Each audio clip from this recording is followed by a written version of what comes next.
start straight away with prepping your skin. Okay. Just a little bit of this lovely toner, which is going to hydrate your skin.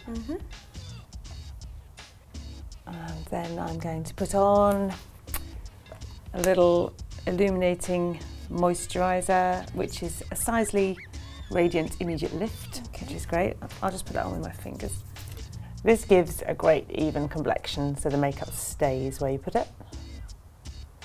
There we go. We're going to use, these are Bobbi Brown stick foundations. I've got them in a palette because I've got lots of nice colours to choose from. I'm going to use a few different shades on your skin.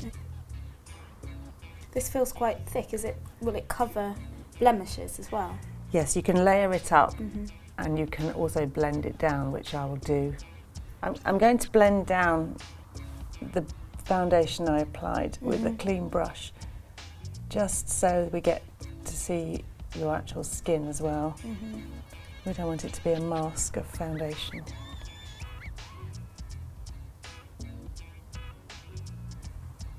Do you find that there are lots of makeup ranges available for black skin?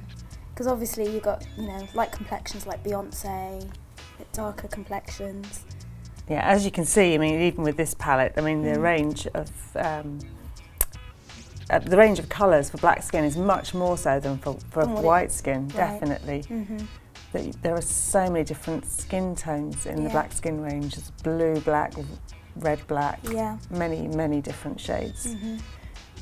So the companies that are dealing with that best, at the moment I'd say Bobbi Brown, MAC, Laura Mercier as well. She does very good skin colours.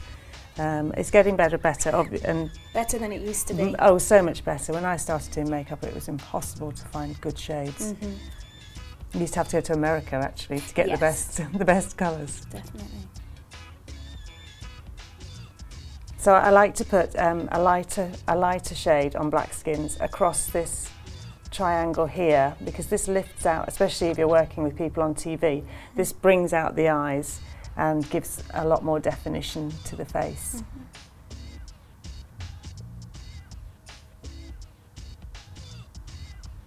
So I'm just blending in a tiny bit of a lighter foundation there, and I'm actually going to show you how to make that more dramatic using the Studio Fix powders, because these have got great pigment in them, so you can do your contour and bring out contour and highlight with powders as well. So that's the creamy base all blended down.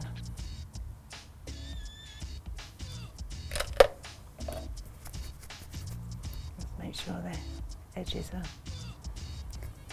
all blended nicely. Brushes blend better than sponges or fingers? I prefer brushes. That's what I'm used to using, but you can use whatever you prefer. Everyone has their own ways, I think, and that's fine. There's no real rules.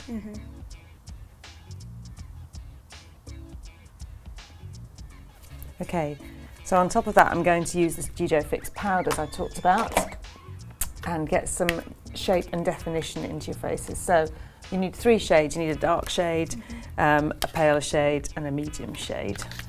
Just going to tone with your skin, and I'm going to use this brush, small brush. I'm going to start with a highlighter, which is going to go on top of your cheekbones. So we're going to really make these cheekbones pop out today. Again, this works fabulously on camera. Would this work well for a party look as well? Yeah, definitely. A good evening look.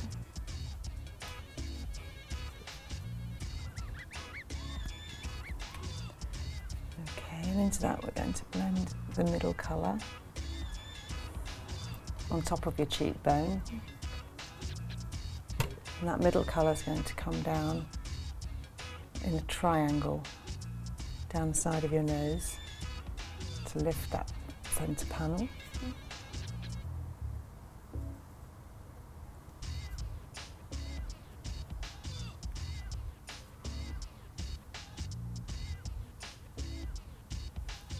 It can also go down the middle I remember hearing that it kind of elongates it. Yes, you can see Alexandra Burke's doing that a lot at the moment, isn't she? She's making everything look really linear, which is an amazing look. And I'm going to use this darker one as a contour, so that goes underneath your cheekbone.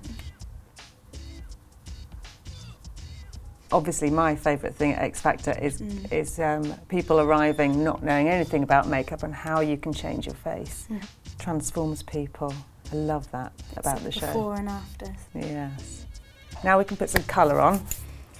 Love a bit of colour. Okay. So I've got this blusher. This is a MAC blusher, and it's Sweet as Cocoa, and it's a dark, dark shade. So again, That's the shade that I normally use. Is it? Yeah. Oh, brilliant. But I'm going to actually put it underneath your cheekbones. Okay.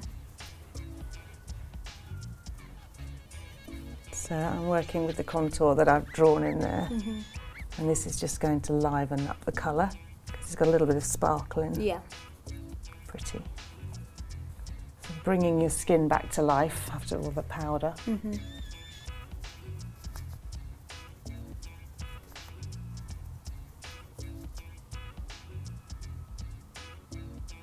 And then I've got a little peachy shade, probably something you wouldn't normally go for, but you'll see this actually looks quite pretty.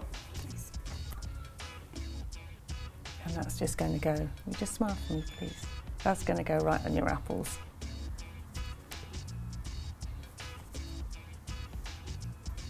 And you can layer up to get as much colour as you want. It's quite interesting because you wouldn't necessarily think of using more than one blusher shade. No, exactly. But yes, you can use your dark ones, your light ones, and then you can highlight as well. So there's no end to what you can do. And that's the joy of makeup, changing it every day. And just to put a final finish on that, I'm going to use a tiny bit of this loose powder bronzer by MAC. And I'm going to sweep a little bit of that over your cheekbones as well. That's just going to bring everything to life. That's just going to go over those cheekbones. So I've never used bronzer before. Is it generally just for the cheeks? A very sparkly one like this, yes. Okay. Don't put it everywhere or you're just going to shine everywhere like a beacon. You don't want that. So just put it over your cheeks. Anything this shiny. Okay.